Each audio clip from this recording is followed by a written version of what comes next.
Aunque no te guste, el MMO de Riot está destinado al fracaso.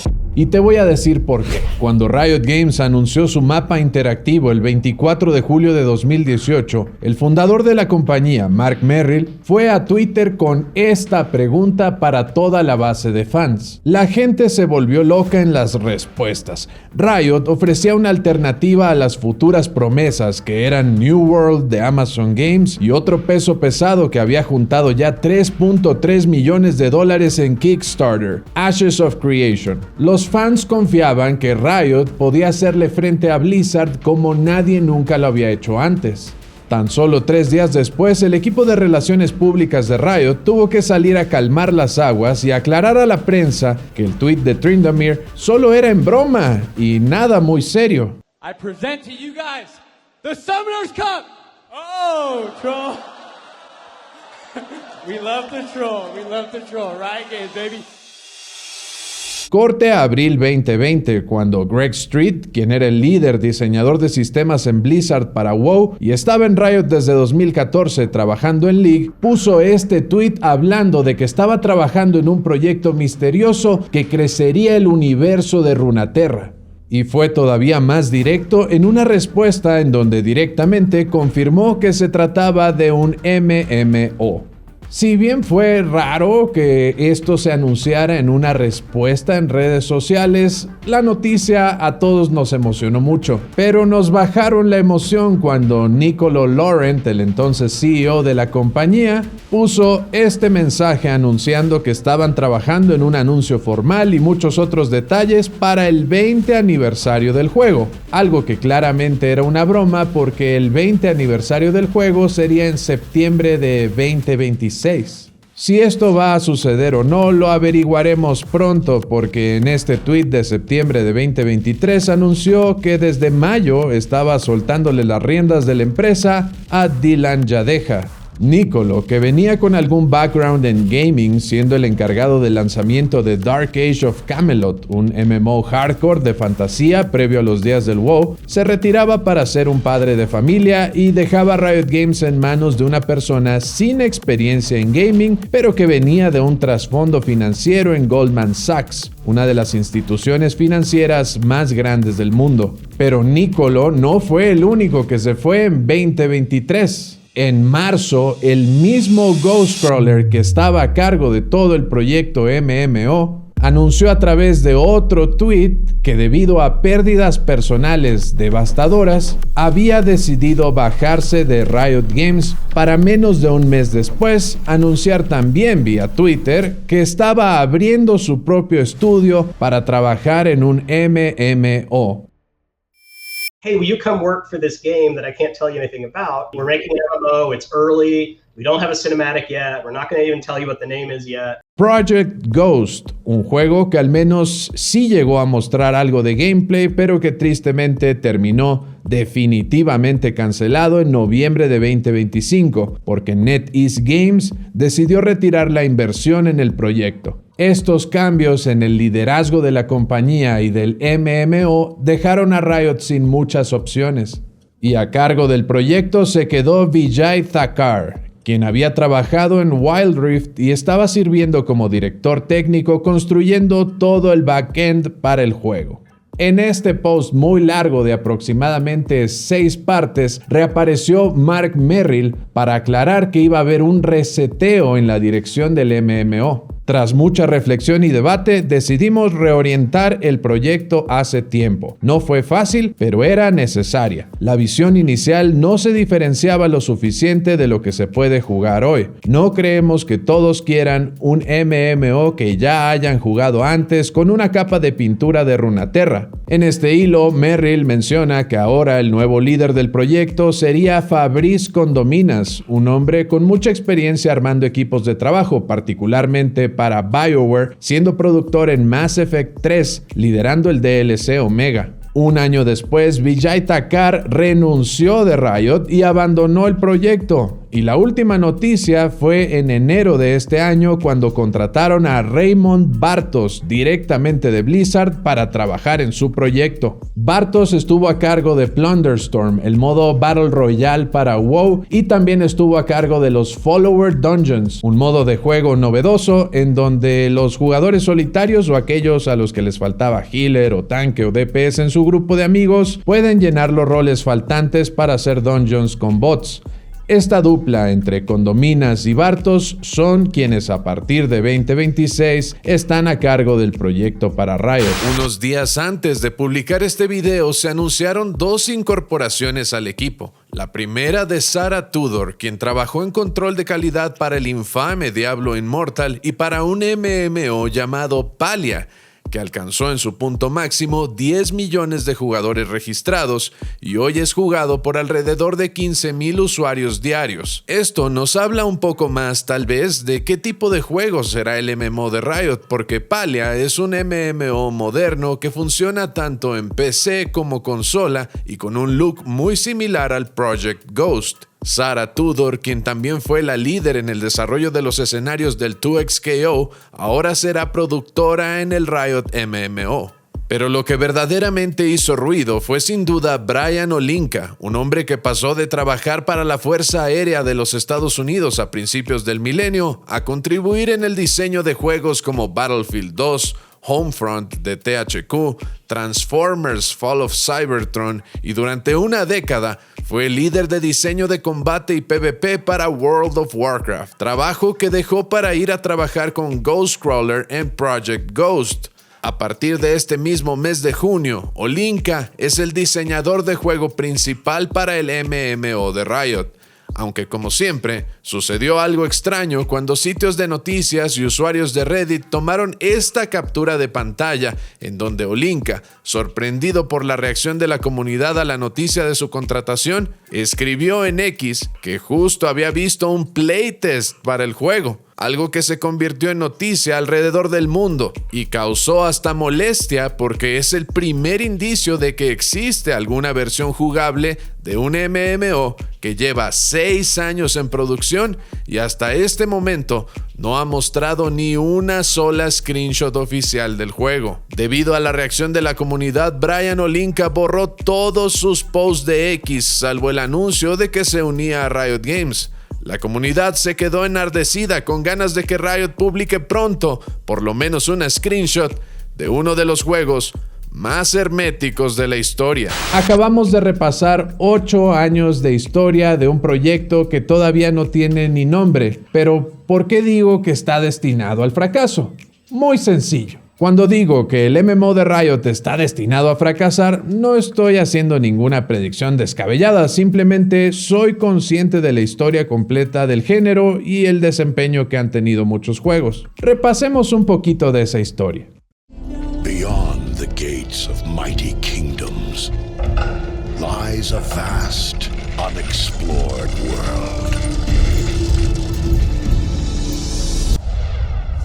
The world of Warcraft.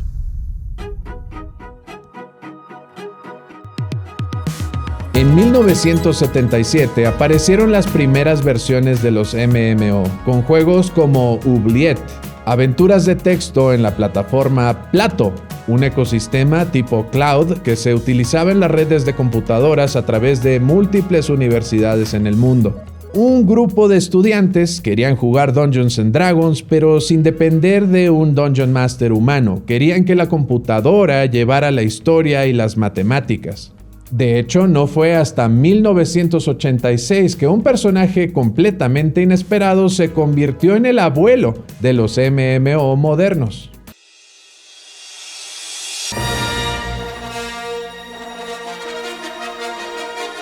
George Lucas, uno de los cineastas más conocidos de la galaxia, tenía una idea. Él creía que las computadoras podrían servir para algo más que solo hacer texto y decidió fundar en 1982 una subdivisión de Lucasfilms llamada Lucasfilm Games. Ellos eventualmente se convirtieron en LucasArts, pero en esos años solo eran 10 programadores buscando innovar tecnológicamente. Su meta era crear la siguiente generación del entretenimiento, y lo que consiguieron fue un juego llamado Habitat.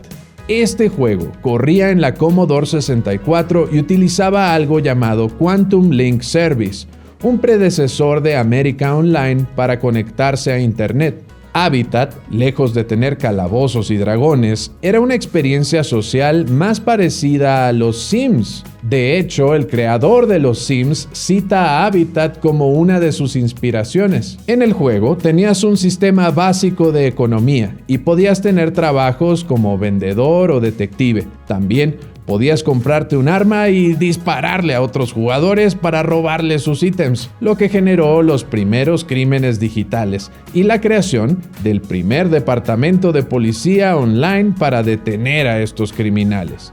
También se le acredita a Habitat como los responsables de la primer religión digital en un videojuego, la Iglesia de la Nuez Sagrada, todo obviamente como parte del roleo que se hacía en el juego. El problema de Habitat es que en 1986 te costaba lo que hoy serían unos $15 a $35 por hora, no como suscripción mensual. Y estos costos crecían, por ejemplo, si te pasabas de las horas que incluía tu paquete de Quantum Link o si no tenían cobertura en tu zona, entonces te cobraban la conexión como llamada de larga distancia. Sumado a los costos que caían del lado del desarrollador para hostear a tan solo 1000 jugadores conectados al mismo tiempo. Eventualmente, Lucas le vendió el juego a Fujitsu, una compañía japonesa, quienes aprovecharon la infraestructura que tenía Japón en lo relacionado a Internet, y con eso el juego se mantuvo vivo hasta su cierre definitivo en 1999. A pesar de su influencia en la historia de los videojuegos, Habitat simplemente estaba muy adelantado a su época. Estos mismos problemas los sufrió el Neverwinter Nights en 1991, un juego que sí utilizaba el formato de calabozos y dragones, más de fantasía y combate en donde podías formar tus propias guilds. Este juego era en teoría gratis porque venía con tu suscripción a America Online, pero para jugarlo el cargo era de unos $6 por hora que eventualmente fueron subiendo de precio conforme el juego se hizo más y más exitoso. America Online descubrió que este tipo de juegos era clave para que la gente se mantuviera activamente conectada y pagando la mensualidad que te cobraban, encima del uso por hora. En su punto más alto, el juego tuvo más de 100,000 usuarios, pagando lo que hoy serían, por la inflación, $19 por hora para jugarlo más o menos. Al final, el Neverwinter Nights implosionó. Mientras que la desarrolladora Stormfront quería más dinero por el trabajo y el éxito que estaba teniendo, America Online pensó que era mejor simplemente apagar el proyecto entero que crear su propio juego. Esto en unos años donde su éxito ya no dependía del juego. Neverwinter Nights perdió la guerra contra la tecnología. Era tan viejo que solo 500 jugadores lo podían jugar al mismo tiempo en un servidor, lo cual causaba que siempre estuvieran los servidores llenos. Luego de eso apareció Ultima Online, un juego que ya no necesitaba una suscripción de AOL para jugarlo gracias al Windows 95. Este tenía capacidad de miles de jugadores por shard, sumado a que era una experiencia plena de mundo abierto. En unos años consiguió más del doble de los jugadores que se conectaban al Neverwinter y la gente pagaba lo que serían hoy unos $1,500 al mes para jugarlo.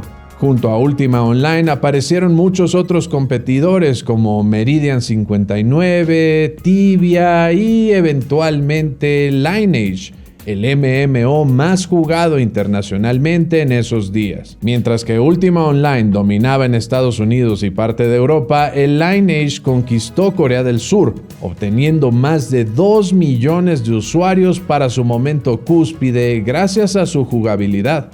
Ultima Online seguía los métodos tradicionales que estaban más apegados al juego de rol, hacer quests, ser dueño de tu propia casa, ser un músico, un carpintero. Por otra parte, el Lineage se enfocaba en el PvP, el combate, Si tu guild capturaba algún castillo, podías obtener ingresos e impuestos de las cosas que vendía la gente. Esto funcionó perfecto para la cultura de los PC Banks en Corea. Lineage no era un juego que jugabas en tu casita, era un juego en donde alguien gritaba órdenes en el PC Bank y el resto la seguía. Era comunicación grupal en persona combinada con el PvP del juego online. Lineage siguió dominando en Asia durante muchos años, pero el Ultima Online perdió su trono contra EverQuest. Cities became kingdoms. También conocido como Evercrack, por el nivel de adicción que tenían sus jugadores, este fue el primer MMO en 3D ultra exitoso. Fue tan exitoso que podían cobrarte el juego base, cobrar cada expansión y encima cobrar una mensualidad por jugarlo, aparte de lo que pagabas para conectarte a internet. EverQuest combinaba lo que hacía atractivo a Ultima con lo que hacía exitoso a Lineage, una mezcla de dificultad, juego de rol y PvP sumado a la innovación. Introdujo la perspectiva de primera persona, ciclos de día y de noche, y en cuanto a la jugabilidad, prácticamente inventó el concepto del agro, el sistema en donde los enemigos atacaban dependiendo quién los hacía enojar más, normalmente los warriors tanque. De esta manera, los healers y los magos tenían más espacio para atacar y las clases se volvieron algo relevante. Si bien el EverQuest no tuvo mucho impacto en los números del Lineage, el rey de Corea del Sur cayó contra un enemigo inesperado. En 2003, una suscripción al Lineage te costaba $25 mensuales, sin considerar los costos del internet. Jugar EverQuest, aparte del juego base y expansiones, pagabas unos $20 mensuales, algo imposible de costear para los jugadores de entre 10 y 18 años que inmediatamente se fueron corriendo a los brazos de MapleStory, que era completamente gratis. Este juego se convirtió en una pesadilla para los multijugadores online de ese entonces. Tenía una audiencia infantil a diferencia de los veinteañeros y treintones que jugaban los MMO convencionales. El juego era plataformero en 2D, muy accesible en cualquier computadora, tenía ataques con muchas luces, muy colorido y numerotes de daño que constantemente te recompensaban en pantalla. Por si fuera poco, tenía personajes plenamente customizables que en un principio sirvieron como la fuente principal de ingresos del juego. Los cosméticos eran de paga. Aparte de sus outfits, tenías todo tipo de emotes que podías spamear para interactuar con otros jugadores y hasta podías casarte en el juego. También había un sistema de fama que funcionaba como los likes en redes sociales. Los personajes con más fama eran como celebridades en los hubs centrales del juego. Al principio no tuvo mucho impacto en los que jugaban cosas como EverQuest porque MapleStory tenía su propia audiencia joven, pero buscando ir por los adultos, apareció EVE Online, un juego tan complejo que merecería su propio video ya que sigue vigente hasta hoy. EVE Online presentó uno de los sistemas de economía más complejos en la historia de los videojuegos y se deshizo de los servidores. Todos jugaban en un mismo servidor y las acciones de unos cuantos afectaban a toda la base de jugadores. Todo este periodo que acabamos de repasar le podemos llamar AW, antes del WoW. A partir de 2004, los MMO llegaron a su punto más alto, cuando Blizzard lanzó World of Warcraft. No terminaría de explicarles hoy por qué WoW es uno de los mejores juegos en toda la historia, desde las batallas contra los jefes, las mecánicas fluidas, el PvP, la economía, el sistema de progresión, el leveleo que te lleva de la mano por todo el mapa con misiones por el mundo, los personajes y una historia icónica que venía siendo construida por una década con la serie de Warcraft. Simplemente una obra maestra que acabó con la competencia. Los adultos que jugaban EverQuest y Lineage se pasaron al WoW y los niños que jugaban MapleStory al llegar a cierta edad no podían esperar para poder jugarlo. Este es un juego que conquistó al mercado.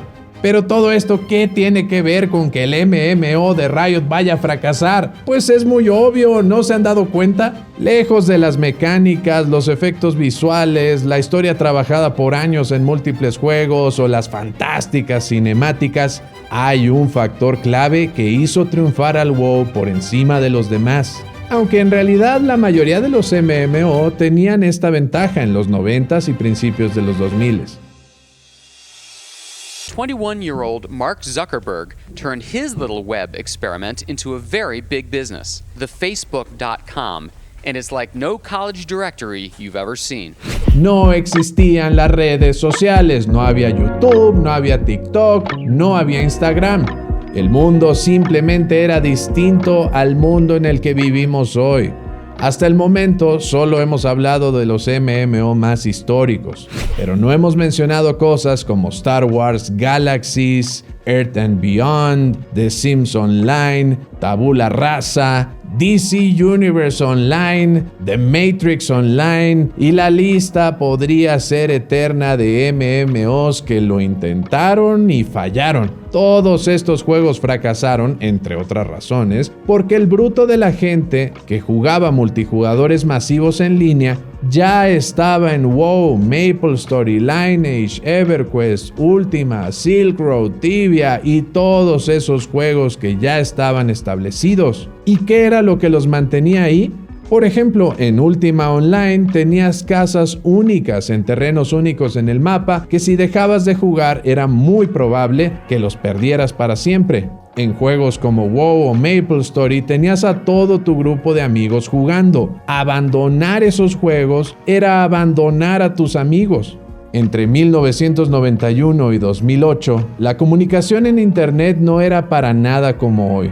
Todo era salas de chat, texto y listo. Si querías interactuar, usar avatares, bailar, correr, hacer algo juntos en grupo dentro del Internet, tu mejor opción eran juegos con aspectos sociales, justo como los emotes del MapleStory. Por ejemplo, en EverQuest había barcos que te transportaban de un lugar a otro. Si te perdías el barco, tenías que esperar unos 15-20 minutos al siguiente. Tus únicas opciones eran platicar con la gente que también se había perdido del barco, un concepto conocido como socializar.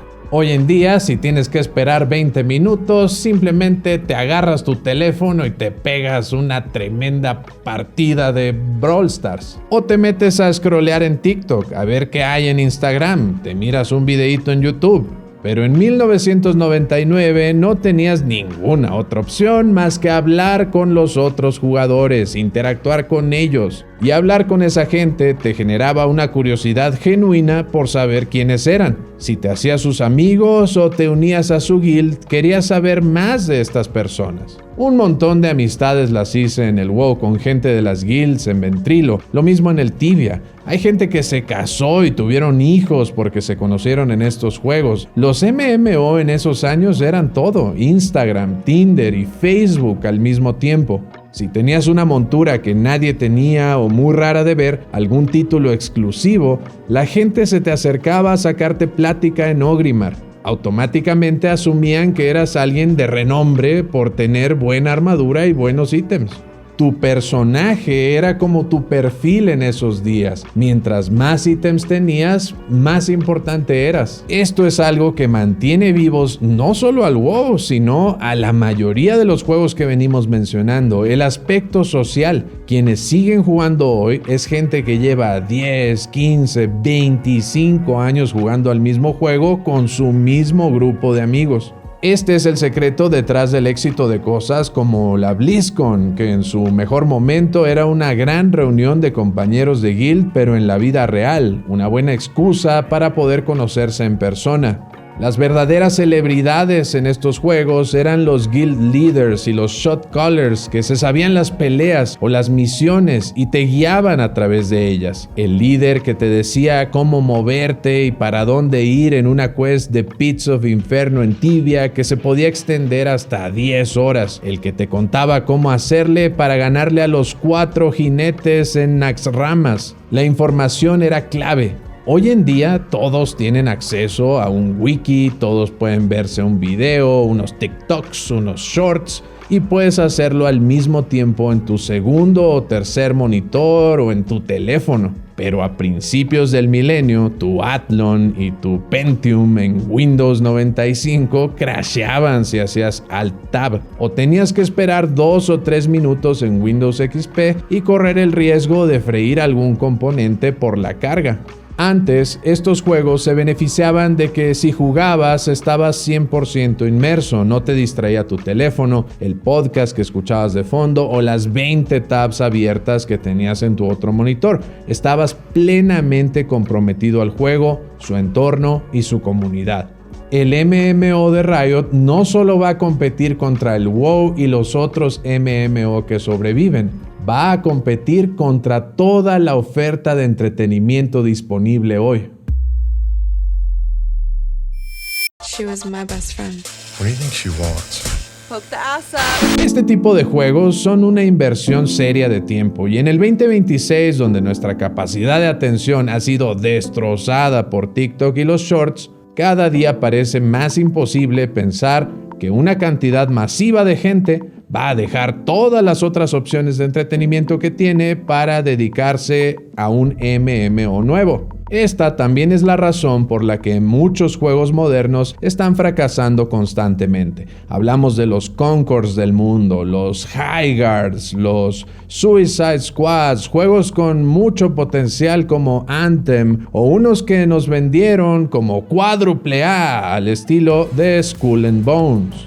Algunos de estos juegos eran una buena idea cuando empezaron a trabajar en ellos en 2017, pero una idea de 2017 es muy complicado que tenga éxito en el 2026. Todos estos juegos compiten contra la magnífica oferta de entretenimiento que ya existe dentro de los videojuegos. Para que tu juego sea bueno hoy, tienes que convencerlos que tu juego vale la pena de jugar por encima de lo que ya existe.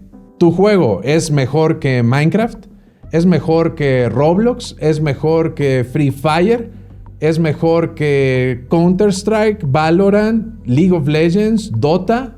Si la respuesta es no, entonces va bajando de rango de usuarios. ¿Cuánta gente lo va a jugar al mismo tiempo?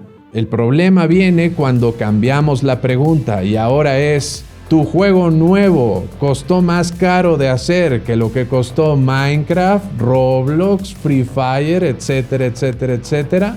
Ahí encontramos otro problema enorme. Minecraft costó menos de $1 millón para producirse originalmente. Roblox menos de 10 millones. Free Fire recibió una inversión inicial de menos de $30 millones. Por su parte, algo como New World le costó a Amazon algo así como $350 millones. Y eso sin contar la inversión que hicieron en los siguientes 4 años que duró antes de anunciar su cierre permanente. Cosas como Star Citizen, que fue anunciado en 2012 y ahora, 14 años después, ya consiguió inversión pública que se acerca a los $1,000 millones. Y su estrategia ahora, luego de tener más de 10 años disponibles en distintas versiones alfa, es la de lanzar Squadron 42. Un juego de un solo jugador con modo de campaña hecho en su totalidad con el mismo engine que ellos crearon para Star Citizen. La idea es que no existan pantallas de carga y puedas explorar universos enteros. Básicamente lo que la gente quería de Starfield cuando Bethesda salió fuertemente criticado por su juego espacial que estaba plagado con pantallas de carga. Chris Roberts, el creador de Star Citizen, ha dicho que él espera que el lanzamiento al final de este año de Squadron 42 sea casi tan grande como el de GTA 6. El juego luce excelente y parece muy prometedor, pero en 2026, después de tantas malas experiencias, muchos piensan que tanto el Star Citizen como el Squadron 42 van a ser una estafa o un fracaso. Y con esto llegamos a otro punto evolutivo dentro de la historia de los MMO, el GTA Online. Hoy en día se podría debatir que este modo de juego, incluso antes del lanzamiento del GTA 6, es el MMO más exitoso en Occidente hoy por hoy. con más de 150,000 usuarios concurrentes todos los días tan solo en Steam, y genera más dinero con sus Shark Cards y GTA Plus que prácticamente todos los otros MMO de suscripción combinados. Y con la compra de FiveM en 2023 y el lanzamiento de GTA 6, este podría ser el famoso asesino del WoW que todos han estado buscando. Por lo menos en cuanto a números en streaming, GTA se posiciona como el MMO social número 1 del mundo. Una vez más, hablamos de la simplificación de lo que la gente quiere. Si antes, para hacer RP, tenías que hacer 500 pasos para integrar el GTA con FiveM, la promesa es que GTA 6 ya va a incluir todas esas funciones que hacía la comunidad de modders directamente integradas y monetizadas en su juego oficial. Estamos en la antesala de la impresora de dinero más grande jamás vista en la historia del gaming. Un auténtico metaverso sin toda esa basura de publicidad que nos estaba vendiendo Zuckerberg y sin esta jalada del VR que en realidad es solamente otra barrera de acceso. Mientras los gamers hardcore debaten que si WoW, que si el Final Fantasy XIV, el MMO número 1 del mundo por muchísimo es Roblox, con 144 millones de usuarios diarios entre sus distintos juegos. Roblox funciona como una plataforma para que sus usuarios creen el juego que ellos quieren jugar, y si bien esto ha estado plagado de historias oscuras y mórbidas que podrían ser contadas en su propio video, tenemos que recordar que prácticamente todo lo que es popular ha sido satanizado de una forma u otra. Pokémon es del diablo, los videojuegos te hacen violento y en Roblox se roban a los niños. Authorities arrested a Nebraska man accused of taking 2 young Florida girls. Investigators say Sir Mullah Say, who remains in custody, drove from Omaha to Martin County, Florida, to pick up 12 and 15-year-old sisters after chatting with them for months, first on the online gaming app Roblox and then Snapchat. La realidad es que el usuario promedio en Roblox son padres que juegan con sus hijos los fines de semana a través de su teléfono en el Grow a Garden o el Steal a Brainrot. Es un agujero negro social para la generación alfa, algo que es tan grande que ni siquiera es debatido o tomado en cuenta por los gamers hardcore. Pero las grandes compañías de videojuegos ven el éxito de Roblox como su competencia y añoran poder tener algo con ese nivel de éxito. Roblox refleja el potencial que existe en simplificar los juegos para las nuevas generaciones de gamers. Si Riot Games quiere tener éxito con su MMO, en este momento se deben de estar haciendo muchísimas preguntas. Y tal vez por eso es que llevan ya casi 10 años de desarrollo silencioso. Primero, ¿qué tipo de MMO va a ser? Si es basado en Runeterra, tiene que ser del estilo Calabozos y Dragones. Entonces, esto te deja en la lona contra cosas como GTA 6, en donde el aspecto social y el roleplay es lo que brilla por encima de ir a una cueva y matarte unos dragones. ¿Qué enfoque va a tener? ¿PvP o PvE? ¿Una mezcla de ambos?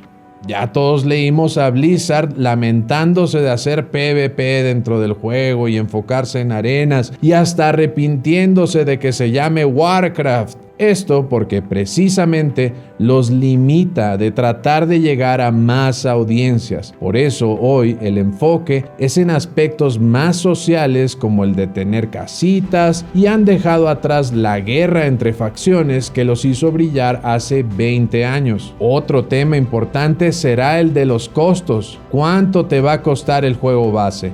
¿Tendrá un costo mensual? ¿O seguirán dependiendo solo de cosméticos como lo hicieron en League? ¿El juego va a ser completamente gratuito? La realidad es que la fanbase de League no está acostumbrada a tener que pagar por algo para poder jugarlo.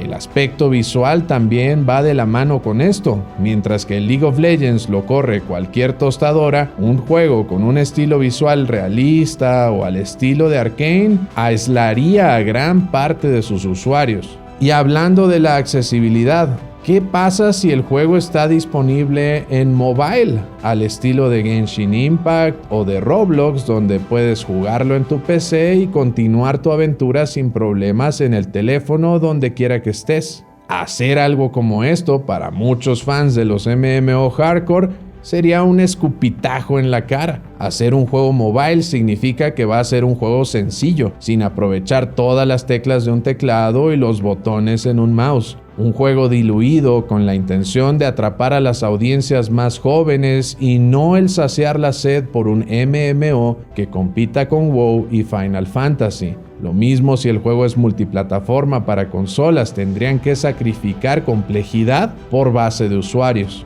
No nos podemos olvidar tampoco de China. 50% de los jugadores de LoL son todos chinos. Y de alguna manera el juego tiene que apelar a ese mercado. Nada de calaveras y muchas decoraciones y personajes que aluden a aquel país es algo que podríamos apostar que va a suceder desde el inicio.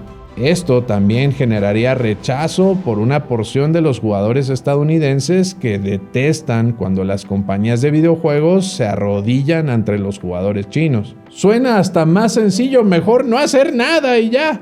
Cada decisión que tomen va a generar rechazo por algunos de los segmentos de la base de usuarios que es súper exigente. Para que el MMO de Riot tenga éxito, depende también de qué es lo que ellos consideran como éxito. ¿Cuánto dinero le han invertido? No sabemos. ¿Cuánto dinero están dispuestos a gastar? No sabemos. ¿Con qué base de usuarios se conformarían? ¿20,000 usuarios diarios? ¿100,000? ¿1 millón? Esos ya son números de WoW, pero sobre todo van a necesitar hacer un juego verdaderamente generacional, con espacio para los jugadores sociales, casuales, hardcore, PvPeros y farmeros. Hacer un MMO en 2026 es buscar tener a todo mundo contento o hacer algo que sea tan bueno en lo que hace que supere al WoW y lo deje en el pasado, algo en lo que uno y otro han fracasado.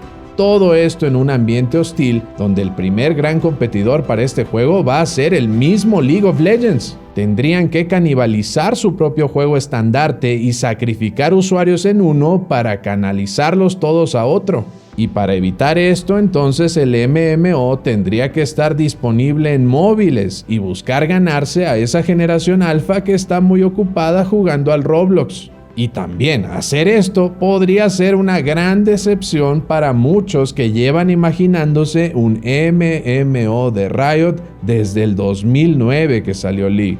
Ojalá que este proyecto no termine como el famoso Titán de Blizzard, en donde pasaron 7 años y casi $200 millones creando un MMO con aspectos sociales que terminó convirtiéndose en Overwatch, para no desperdiciar por completo todo el trabajo que ya habían hecho. Overwatch difícilmente se podría decir que no fue un éxito, pero comparado a lo que Titán prometía, ser un juego social, una central que incluía todo lo que te pudieras imaginar en un juego, desde trabajos mundanos hasta ser un superagente internacional, se quedaron muy cortos por tratar de hacer un juego que se pasaba de ambicioso. Algo que repitieron cuando anunciaron que Overwatch 2 sería PvE enfocado en un modo cooperativo de campaña con historia. Al final, todos sabemos que eso nunca sucedió. Personalmente, yo creo que la franquicia de League of Legends y el éxito que han tenido con KDA, con Arcane, es una muestra que existe una fanbase que va más lejos que el juego en sí. No tengo dudas que puedan conseguir una base sólida de jugadores leales, pero ¿será suficiente?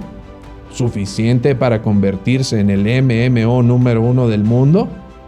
Eso yo, francamente, lo dudo, porque pienso que por todas las razones que citamos hoy, los MMO, como los conocíamos, han cambiado permanentemente y hoy, en una sociedad que está cada día más aislada y con un déficit de atención terrible, las ofertas sociales y casuales como GTA y Roblox van a ser los número 1 al menos toda la siguiente década. El MMO de Riot está destinado a fracasar porque así como hay 1 millón de usuarios esperando que tenga éxito y jugarlo todos los días, hay 10 millones que están esperando con ansias que salga y le vaya mal, que salga y no se acerque ni por casualidad a los números del WoW para tener otra cosa de qué burlarse, para poder decir, ahí va otra compañía que estuvo trabajando 10 años para que en menos de 10 meses tuvieran que cerrar el proyecto.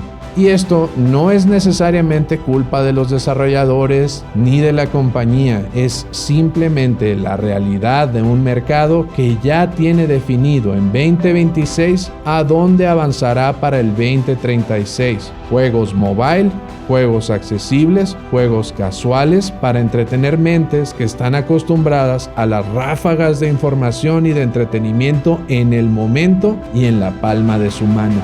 El MMO de Riot era una gran idea en 2012, que inició su camino en 2018 para ser lanzada casi en 2030, en un mundo que ha cambiado por completo.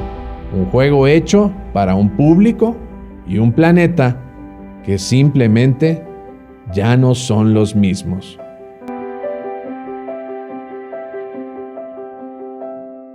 Igual cuando salga, ahí vamos a estar y lo vamos a jugar todo, pero por lo menos yo trataría de bajar un poquito esas expectativas. Como siempre, yo fui Skyshock y nos vemos hasta la próxima.